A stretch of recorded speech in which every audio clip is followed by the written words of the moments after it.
Hello everyone, welcome back to my YouTube channel. कल हमने किए थे हिंदी भाषा से संबंधित कुछ महत्वपूर्ण क्वेश्चन। इस बैच में हम करेंगे ग्रुप डी और एसएससी जीडी से संबंधित जितने भी टॉपिक आते हैं उन सभी टॉपिक्स की चर्चा हम इस बैच में करेंगे। कल हमने किए थे हिंदी भाषा से संबंधित कुछ महत्वपूर्ण क्वेश्चन, जैसे हिंदी भाषा की लिपि कौन सी है, उसका विकास कैसे हुआ, हिंदी भाषा का वर्णन संविधान की किस अनुसूची में है, किस संविधान संशोधन के द्वारा कौन सी भाषा को कब जोड़ा गया। तो ये चर्चा हमने कल की थी और हम पहुंच गए थे लिपि।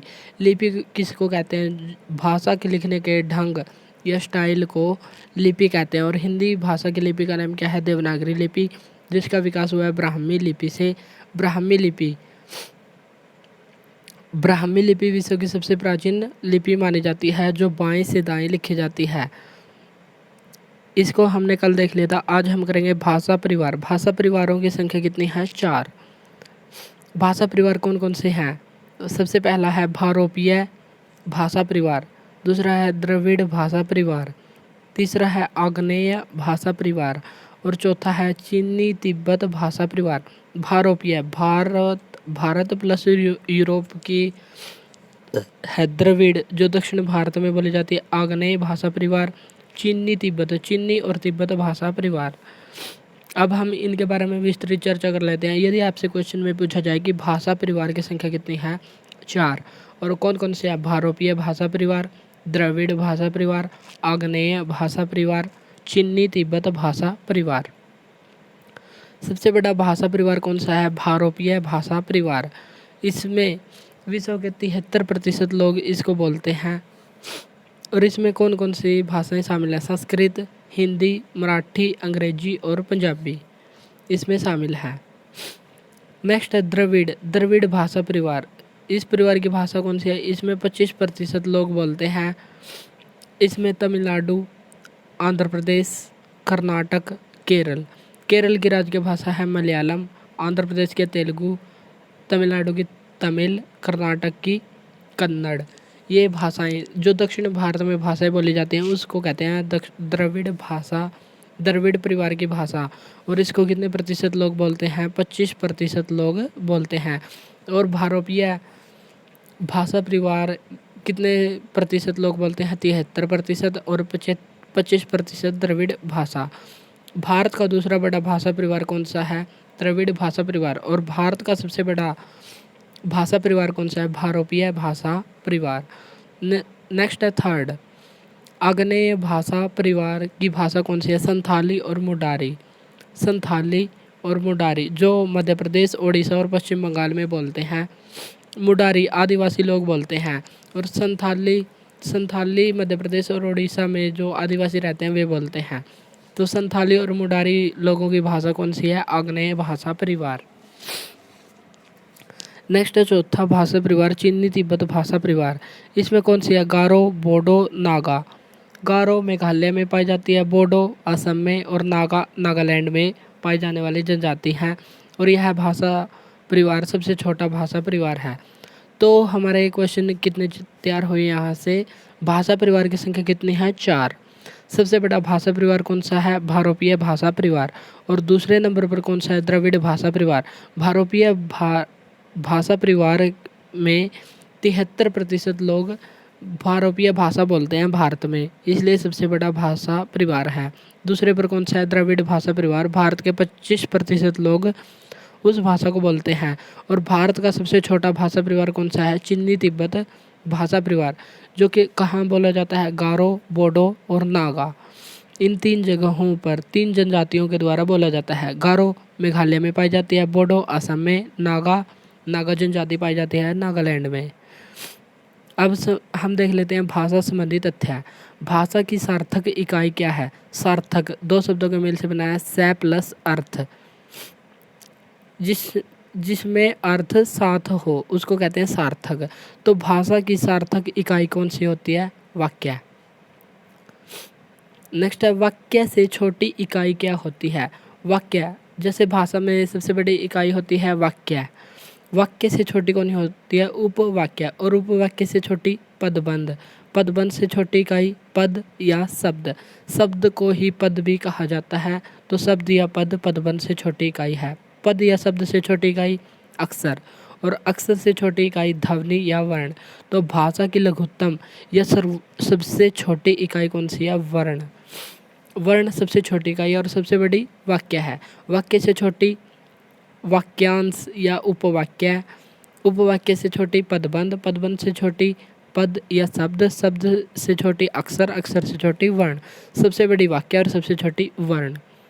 मौखिक रूप की मौखिक भाषा की मूल इकाई क्या है?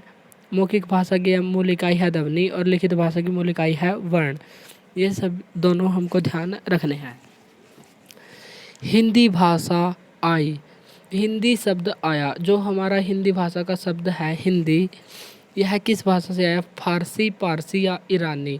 इस भाषा से कौन सा शब्द आया? हिंदी। हिंदी भाषा की उत्पत्ति किससे हुई है? संस्कृत भाषा से। फारसी की लिपि कौन सी है? फारसी। फारसी भाषा की लिपि है फारसी। हिंदी भाषा की लिपि है देवनागरी लिपि। संस्कृत को कहा जाता है देववाणी या देव भाषा। तो कभी कभी एग्जाम्स में पूछा जाता है कि देववाणी या देव भाषा किस भाषा को कहा जाता है? तो हमारा आंसर हो जाएगा संस्कृत। और हिंदी शब्द कहाँ से आया है? फारसी या ईरानी या पारसी, यहाँ से आया है। और हिंदी भाषा की उत्पत्ति हुई है संस्कृत भाषा से, और संस्कृत को कहा जाता है देववाणी या देव भाषा। संस्कृत भाषा का प्राचीनतम ग्रंथ कौन सा है? संस्कृत भाषा में रचित प्राचीनतम ग्रंथ है ऋग्वेद। ऋग्वेद। और यदि आपसे पूछे कि वेदों का संकलन किसने कहा था, किसने किया था वेदों का संकलन, तो इसका आंसर हो जाएगा महर्षि वेदव्यास। ये क्वेश्चन भी हमको यहाँ ध्यान रखना है। हिंदी भाषा का विकास कैसे हुआ? शौरसेनी अपभ्रंश से सबसे पहले वैदिक संस्कृति आई। तो अब हम देखेंगे कि हिंदी भाषा का विकास कैसे हुआ। प्रारंभ में ही हिंदी भाषा का विकास नहीं हुआ था, बल्कि उससे पहले अनेक भाषाएं थी। अनेक भाषाओं से अनेक भाषाएं बनी और फिर कहीं जाकर हिंदी भाषा का विकास हुआ। तो भाषा के क्रम को हम देखेंगे, जिसमें हम देखेंगे कि हिंदी भाषा का विकास कैसे हुआ, किन किन भाषाओं से मिलकर हिंदी भाषा बनी है। शौरसेनी अपभ्रंश से सबसे पहले आई वैदिक संस्कृत, यानी कि जो वेदों में संस्कृत थी उसको कहते हैं वैदिक संस्कृत। फिर आई लौकिक संस्कृत। वैदिक संस्कृत से कौन सी आई? लौकिक संस्कृत। लौकिक, लौकिक का मतलब है लोग, संस्कृत ऐसी संस्कृत भाषा जो लोक प्रचलित थी, यानी कि लोगों के द्वारा बोली जाती थी, उसको कहते हैं लौकिक संस्कृत। फिर आई पाली भाषा।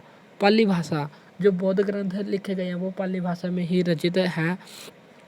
तो बौद्ध ग्रंथ बौद्ध धर्म से संबंधित कौन सी है? पाली भाषा। फिर आई प्राकृत। प्राकृत का संबंध किससे है? जैन धर्म से। जैन साहित्य, अधिकतम जैन साहित्य प्राकृत भाषा में है। और प्राकृत भाषा से आई अपभ्रंश भाषा। अपभ्रंश, अपभ्रंश में भी कौन सी? शौरसेनी अपभ्रंश, इससे आई हिंदी। तो मुख्य रूप से हिंदी की उत्पत्ति किस भाषा से हुई है? संस्कृत भाषा से हुई है। और शौरसेनी अपभ्रंश से हिंदी भाषा की उत्पत्ति हुई है। तो हमने संस्कृत भाषा की चर्चा की थी कि संस्कृत भाषा कितने प्रकार की थी? 2 प्रकार की, वैदिक संस्कृत और लौकिक संस्कृत। वैदिक संस्कृत जो वेदों में प्रचलित थी, लौकिक संस्कृत जो लोगों में प्रचलित थी, आम जनता उस भाषा को बोलती थी, उसको कहते हैं लौकिक संस्कृत।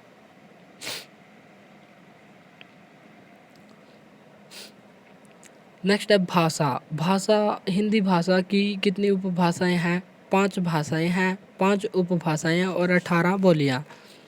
आज हम इनके नाम देखेंगे, बाकी चर्चा हम कल को करेंगे। उपभाषाएं, उपभाषाएं कौन सी हैं? राजस्थानी हिंदी, पश्चिमी हिंदी, पूर्वी हिंदी, बिहारी हिंदी और पहाड़ी हिंदी। तो 5 उपभाषाएं कौन सी हैं?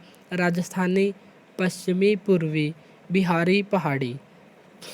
राजस्थानी, पश्चिमी, पूर्वी, बिहारी और पहाड़ी, ये 5 उपभाषाएं हैं। आगे इनकी बोलियां बंट जाती है, जैसे राजस्थानी की बोलियां हैं मारवाड़ी, मेवाती, मालवी, जयपुरी और ढूंढारी, जयपुरी या ढूंढारी, इसकी हैं 4। और जो ये है पश्चिमी हिंदी की कितनी बोलियां हैं? 5। पूर्वी हिंदी की बोलियों की संख्या कितनी है? 3। बिहारी हिंदी की बोलियां कितनी हैं? 3। पहाड़ी हिंदी की बोलियां कितनी हैं? 3। इन सभी की चर्चा हम कल की क्लास में करेंगे। आज के लिए इतना ही, मिलते हैं नेक्स्ट वीडियो में। Thank you.